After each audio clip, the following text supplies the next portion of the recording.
I made a rash decision in 2009 and quit anime entirely, leaving the community for over 11 years. Since rejoining the anime community in 2020, I have watched over 200 anime in hopes to catch up and feel like a true anime fan again. This meant watching 50 anime last year. Like other years, I watched both good and bad anime. But thankfully, we are at the conclusion of this video series and ready for the masterpieces. Make sure to check out parts 1, 2, 3, and 4 linked up here and in the description. Part 5 is the Masterpiece Edition, which pretty much stands for anime that are actual masterpieces. You need to be watching these, and there's something for everyone. I will actually judge you if you don't take these recommendations, because these have the potential to transform and possibly change your life. So with that being said, I'm Nat, your Neko Deco Pop host, kicking off the final part of our series, introducing the Masterpiece Edition. Number 10.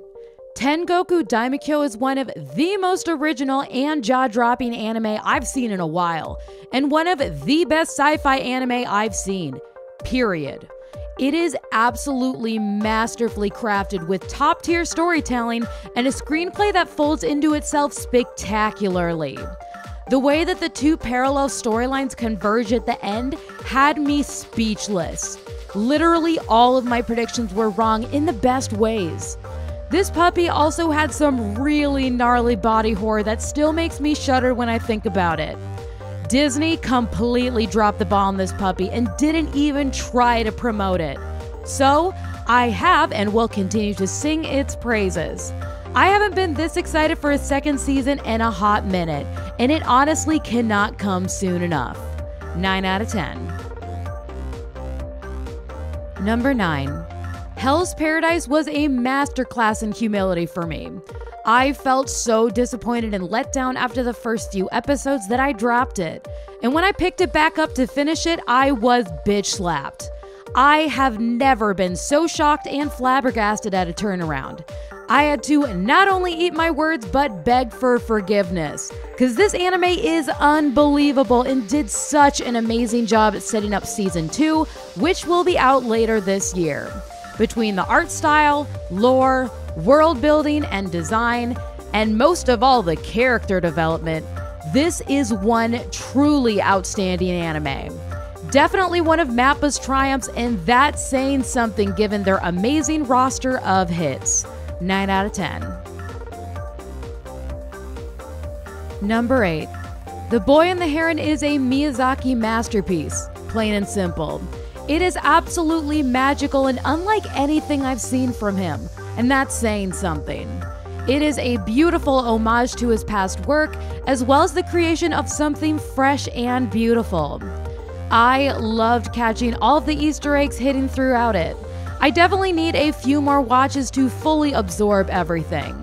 This is one I would recommend catching in theaters because Miyazaki films hit so much harder on the big screen where you can feel that Joe Hisaishi score in your soul. I'm going to be doing a Miyazaki watch party month in March, and this is definitely going to be on that list. Okay, so I know this is one of his more divisive works, and it was even split in my whole family where my brother was disappointed and everyone else loved it. I personally love the way that it ends. It's a very Miyazaki ending and really solidifies the thesis of the movie. I had a truly amazing time. 9 out of 10. Number 7. Castlevania Nocturne is a perfect addition to the franchise and one of my favorite anime of 2023. It absolutely stands on its own from the original series while setting a very high standard for itself. With a new time setting and new cast, it's able to introduce new storylines without being overshadowed by the original series.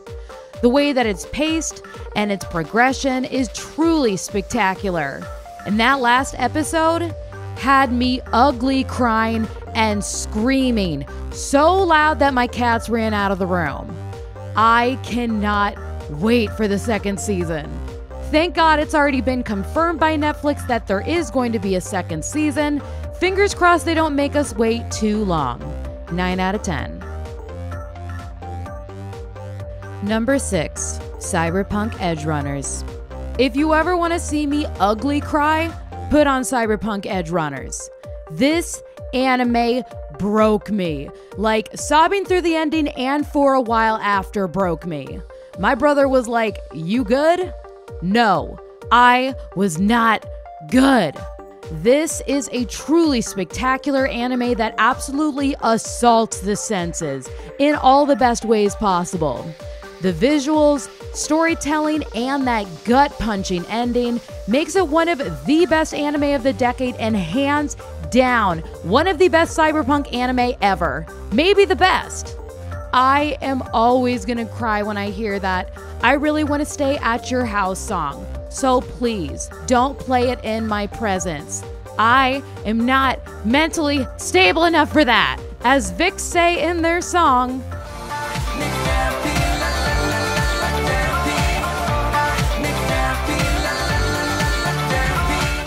I do really want to rewatch this eventually, but I'm gonna need a hot minute to heal, cause woof.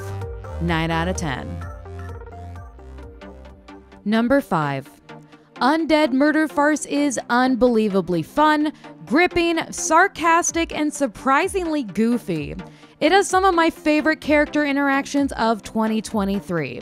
The way that the characters play off each other is a perfect addition and comic relief to some of the more intense moments of the show. This show is just so captivating, and there's an entire episode where the main character is literally just explaining her findings to the case. And even that is captivating as hell. The underlying storyline that builds throughout transformed in amazing ways, and when the identity of the villain is revealed, I was speechless. The emotional intensity of the final episode is perfectly balanced by a goofy moment, which, thank God, because that part had me crying. And honestly, this might just be the best detective anime of all time. 9.5 out of 10. Number 4. Chainsaw Man is an anime that I've been waiting a long time to get animated, and it absolutely did not disappoint, doing a fantastic job adapting some really difficult material. I haven't been this impressed by an anime in a long time. It really did the source material right and had some of my favorite intros and outros of the year. The way that every single episode had an entirely unique outro with some absolute bangers was a major highlight and made me look forward to every episode. I cannot wait / am very, very nervous for season 2. If you haven't read the manga, buckle in, because, God, it's gonna be an absolute shit show. Like, more than Shibuya shit show, just I don't even want to think about it. My biggest piece of advice for anime-only watchers is just keep pouring energy into your favorite characters. Like, it's just going to be a super fun ride if you do it that way.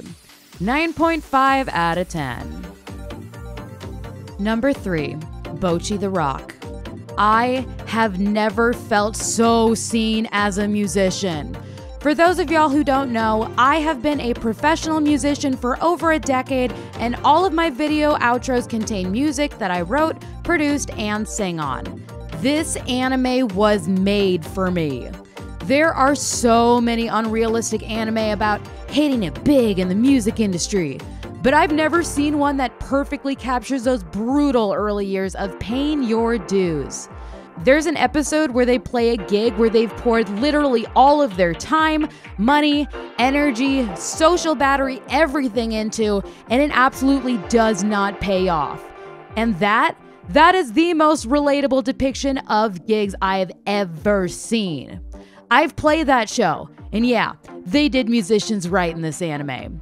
The brutal realism of the music industry was spot on and executed perfectly. This puppy made me scream and lose my shit. I absolutely adored it and had the best time. 9.5 out of 10. Number 2, Pluto is a future classic at its finest. If you've seen Monster, you already understand the absolute craftsmanship that Naoki Urasawa pours into all of his work. It is absolutely captivating from start to finish with a multitude of moments that shook me to my core. Pluto is not something to binge, and I would only do a max of 2 episodes a night. And y'all, I cannot stress this enough. Pluto is one of the best anime, not just of the decade, but of our generation. So please, take your time to truly savor it. There is so much information thrown your way that you need time to absorb it, meditate on it, and go at your own pace. Pluto was also completely disregarded by the Netflix marketing team, so it's more important than ever to check it out and show it some love. I can't wait to rewatch this one because there's so much information thrown at you that I can tell that it's going to be even better on the second watch. 9.5 out of 10. And finally, at number 1, Akiba Maid War is a true masterpiece and everything that I love about anime wrapped into one package. It's stupid, over the top, chaotic, insane, and adorable. The concept is about maid cafes in Tokyo in the late 90s. They're super competitive with each other, but not in the whole like, I'm gonna talk shit about you and steal your customers. They're competitive in the, I'm going to gun you all down Yakuza style to a cutesy song way. It's literally adorable maids slaughtering each other, while also using adorable anime puns all to cutesy idol music. Like, look at this duality. What more could you want? This is peak anime, and it's in my top 5 anime of all time. There are very few anime that I ever give a 10 out of 10, and this is one of those few. I cannot recommend this one enough. It is a work of art in every single sense of the word. 10 out of 10. So to wrap things up, how did I feel about this final part? Well, all of these are masterpieces, and y'all need to watch all of them. There's something for everyone, and if you don't watch at least one, I'm going to be very disappointed in you. To wrap up this watch list series in general, did I need to watch this many anime last year? No. Am I going to continue this trend and probably ramp it up even harder in 2024? Absolutely. Because in all seriousness, although the sheer amount of anime I've forced myself to consume over the past few years has been overly excessive and toxic at times, there's also been a lot of joy there. Getting back into anime has made me happy in ways that I'd honestly forgot about. I was pretty miserable in my teenage years, and anime always made me feel alive and seen. I was literally in survival, let's just keep it moving forward mode from like 13 to 27, and honestly forgot how to be happy. Anime in its own way has helped me remember. Moving forward this year, I'm really going to try to be a lot more intentional about watching anime so that it's no longer just a, how many anime can I consume in a year? Because, I mean, I've hit the non-existent numbers that make me feel like a valid member in the community. So now I can really just sit back and enjoy. Thank you to everyone who has come along in this journey and made it to the end of this series. I really do appreciate y'all more than I can express. You're helping me transition to the type of life that I've always wanted, but never thought was realistically possible.